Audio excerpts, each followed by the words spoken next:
This is for you. It's called Old Clash Band Fight Song.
But the thing he doesn't understand, see, to him the Clash are just a band, like the Ramones. They're a great band, they're an inspirational band, but they're still just a bunch of musicians who make records. That's not who the Clash are to me. The Clash are the people who first introduced me into political activism. And they did it by going and doing a gig for Rock Against Racism in 1978. That's what got me involved. That was the first political activity that I ever took part in. I was working in an office at the time. I was about 19 years old, and the men that I worked with, in their language, they were racist, they were sexist, they were homophobic. And I knew that. I knew what they were doing and what was going on, but I felt I was in a minority. I felt it wasn't my place to say anything, so I stayed quiet, and I was complicit in their verbal bullying at work. And then one day, the Clash were added to the bill, the first Rock Against Racism March in Carnival. Me and my mates marched through the streets of East London to Victoria Park in Hackney. And it was an amazing experience. And when we got there, in the park, there were 100,000 kids just like me. And it was in that afternoon and evening that I came to realise that on this issue, opposition to discrimination of all kinds, my generation were going to make their stand, as the previous generation made a stand against the Vietnam War, and before that, against nuclear weapons. We were going to define ourselves in the battle against racism and fascism and all kinds of discrimination. And it was an amazing, amazing event. When I came out afterwards, I went to the tube station, and amazingly the tube was still running. I didn't understand it. And I got to Barking, where I lived, and the town was still standing. I went to back to my mum's where I was living, and she made me liver and bacon, saying she made me every Sunday night. And I was baffled. The world hadn't changed, but my perspective of the world had changed to such an extent that I really don't think I would be standing here tonight talking to you were it not for what happened in the park on that Sunday all those years ago. And when I went to work on Monday morning, well, I knew I was not in a minority.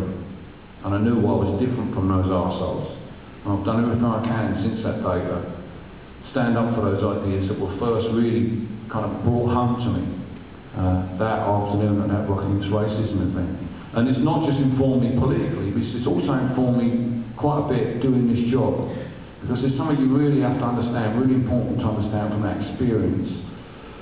It wasn't the Clash that changed my perspective of the world. They did a very important job. They got me there. That was really, really important. But, I know you're going to be disappointed to hear this, but singer-songwriters, bands, artists can't actually change the world, you know? And you probably wouldn't want to live in James Blunt's world anyway, quite frankly, would you? Even if you were beautiful. You know, it doesn't really work like that. We have an important role to play. We bring people together. We bring people together.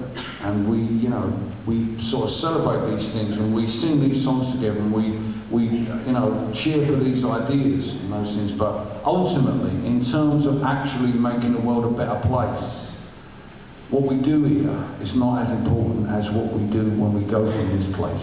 That really makes a difference. That's really how the world changes. Not by singing songs and buying records, but by the audience going out and undertaking their own activism. And that's the key lesson from Victoria Park for me. It was the audience. It was the audience, being in that audience, being with those people, being in that crowd. That's what gave me a different perspective and made me realise I was not alone. And that's a really important thing to do, to be able to bring people together like that and give them that opportunity. But it was the audience, really, that went out there and carried on, staying true to that ideal, even if the Clash did make a dodgy triple album. You know, that's really, really, really important. You know, that coming together was something really serious. And you know, it's very, very important to me, because I use this experience of coming together with all you people. It's a great help to me in a political sense, in that it allows me to deal with the thing that I believe, I've come to believe, is the biggest problem, the biggest opposition for all of us who want to make the world a better place. It's not capitalism, it's not conservatism, it's cynicism as our biggest enemy. And we really have to, you know, we have to fight constantly to overcome that. You know, I'm fortunate in that I get to stand in the dark with people 5 nights a week and have this experience. This is what allows me to overcome my own cynicism. I'm not just so you know, I'm not talking about doubt. Doubt is a very, very important human trait. Never trust anybody who has absolutely no doubt whatsoever, because they're either a Trotskyist or a Christian. And I'm not talking about skepticism either. Healthy skepticism is a helpful thing. I'm talking about cynicism. I'm talking about people who have given up, and they want you to give up too, because it makes them feel better about their own failings. And we're all prone to this. You know, it's easy for me to stand here and attack the fascists and the racists. They tend to be somewhere else, generally, at my gigs, you know. And it's easy to point to those, but I'm talking about ourselves. I'm talking about the cynicism that we feel that's poured into our social public discourse by people who don't want the world to change, who like the way it is, who enjoy and revel in their reactionary populism. I'm talking about people who want to stop you and make you feel that you're on your own, you can't do anything. And that feeling of helplessness, that's where the cynicism starts. You start saying to yourself, well, can I really do this? Am I on my own? Does any of this make a difference? It does make a difference. I travel around every night, talk to people afterwards at the t-shirt store while we're having a photograph taken. People everywhere, activists everywhere, continue working. Stuff is going on out there, and that's what keeps me coming back year after year after year. It's my faith in your ability to change the world.